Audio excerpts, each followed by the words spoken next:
What's up, y'all? I'm gonna try to jump right into it. I've been trying to figure out what to say, how to say it, how to like frame it, and talk about it with myself, and even how to like deal with it and process all of it.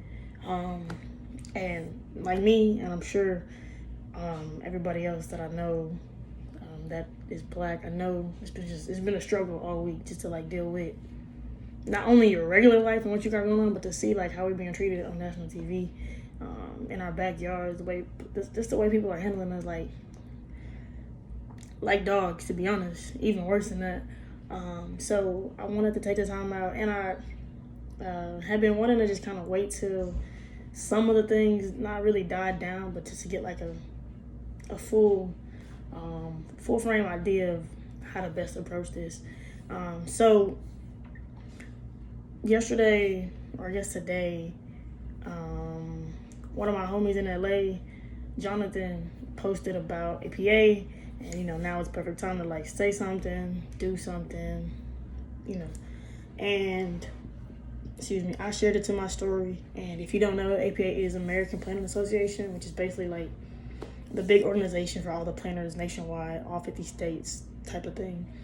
And as I reposted it to my story, I thought like, man, this would definitely be a time for them to really, say something. I know they got to probably fall into some different boundaries and, professionalism, things like that. But I haven't seen anything personally, and maybe they've posted things other places. But and now the more that I think about it, and it kind of tied into what I was already thinking of what to say, this felt more necessary than ever, just to come out and just 100% be raw and like 100 with y'all as far as how we got here, systematically. Everybody knows about redlining, everybody knows about segregation, everybody knows about Jim Crow, but what people don't really understand and may not know, and have never probably thought twice about it, is city planners like myself and many others created the environment that you see today. They created the hate, they created the frustration, they created the rage, they created the divide, they created the slums, the ghettos, the barrios, all of that, on purpose, with 1,000% intention to do so, to keep people with darker skin at the bottom in poverty for as long as possible. It's a conversation that, of course, no one wants to have, but in this profession, like many others that probably deal with racism, structural, systemic, it is so necessary. For the white planners that I am connected with and that I have on like LinkedIn or other platforms that haven't said anything, like, we see you. I see you, at least. I see you still posting about going about business as regular. I see you still posting about projects and design that you're working on, and I see the blatant, just the blatant disregard of what's going on right now. You're part of the problem. You're exacerbating the problem more than what it already is. City planning is 100% race driven, and it is 100% has been driven by white male planners to be exact. For the people that quote Robert Moses and Daniel Burnham, and they're just innovators and all this kind of thing, they are literally the ringleaders of how we got to where we got. They crafted what you see, what city planning went down to at the local level, the state level, and the federal level. The federal government literally relied on city planners of the time of the 30s and 40s to dictate how the country would be developed and built out. And this is how you have highways that run next to neighborhoods, highways that run next to schools, highways that literally cut through communities because of us. I'm not gonna say us, because of them. They laid the groundwork for what you see.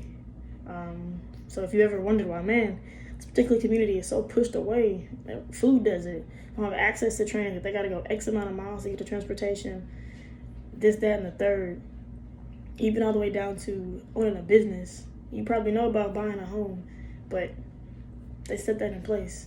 It's time to really, I guess, dial in on how heavy racism is in our profession and how it's really trickling down and affecting us, especially planners of color, not only in their professional life, but in their personal life.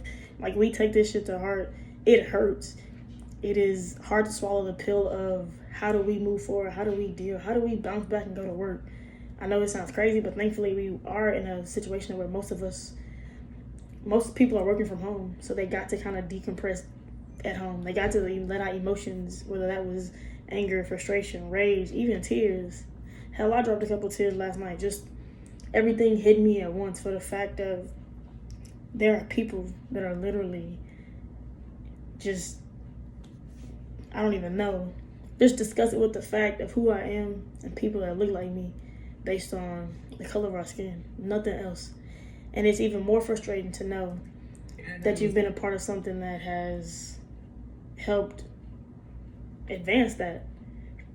At a time where we as planners had so much power and so much input with federal government and federal policies, we went the opposite direction of progressive.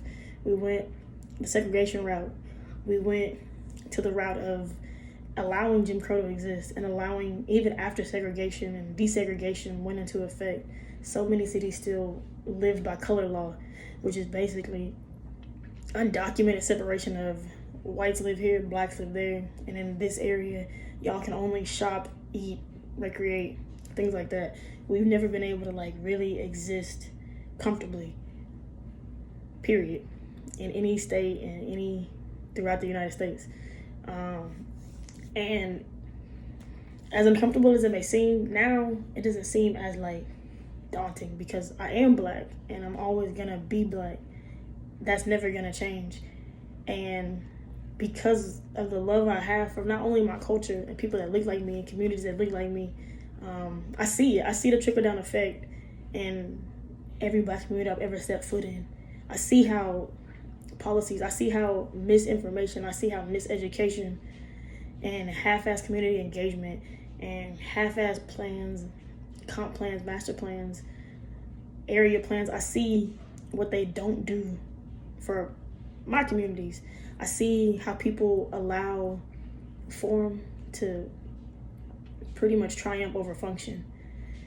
Every single master plan, comp plan, sub-area plan, whatever your city or your state calls it, if it's designed for a black community, it's not going to work. It's going to continue to fail because they are urbanist fantasies trying to be lived out through black communities. And they can work. It's feasible across the board, but there's no real effort, attention, funds, resources, services, even staff really out that's really set to put it in motion or to implement it.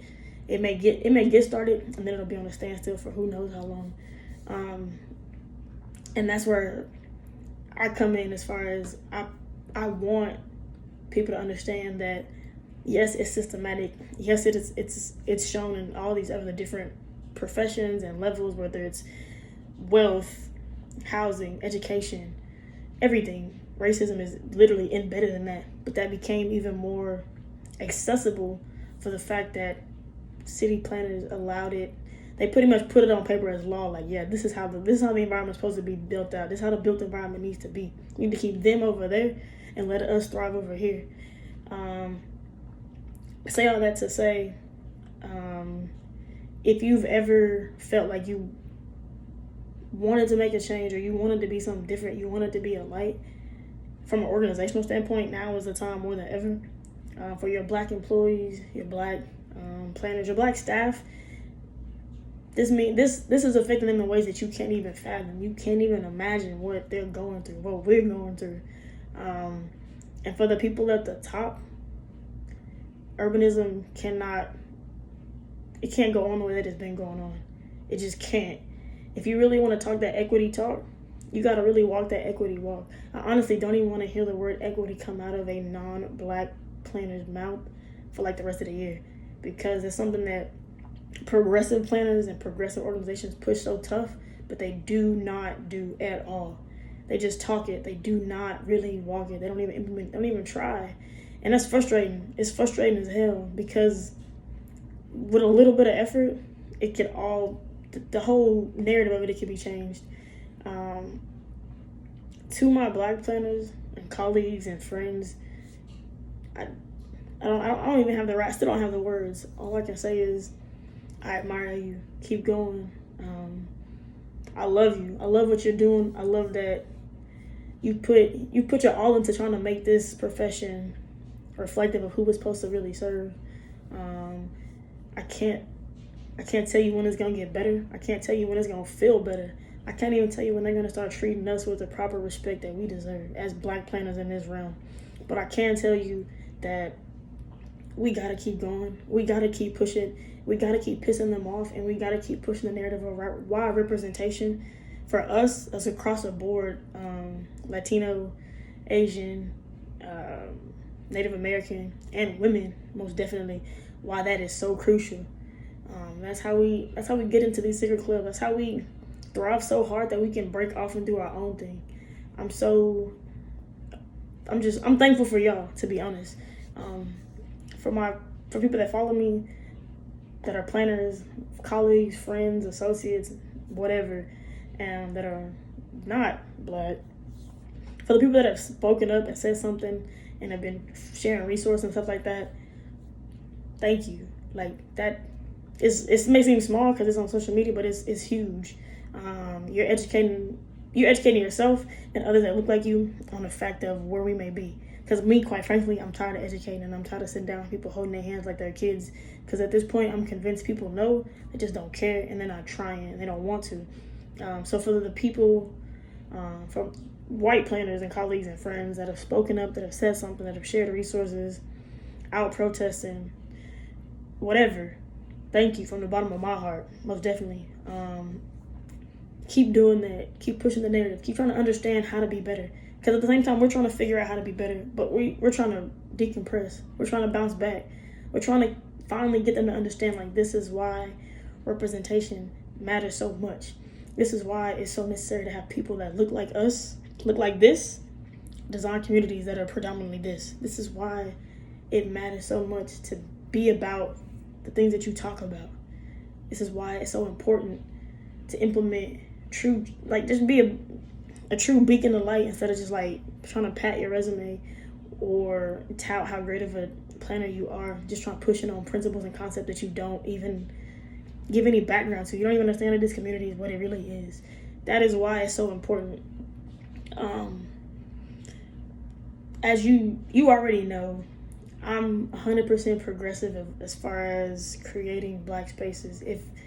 If you have learned nothing from the planning perspective of everything that's gone on in the last couple of days, the last couple of weeks, months, honestly, then you've probably seen that we have nowhere to just be Black, literally. Public space, private space, nowhere. And if you don't see it, you're part of the problem. It's so blatantly out there, there's no way to miss it at this point.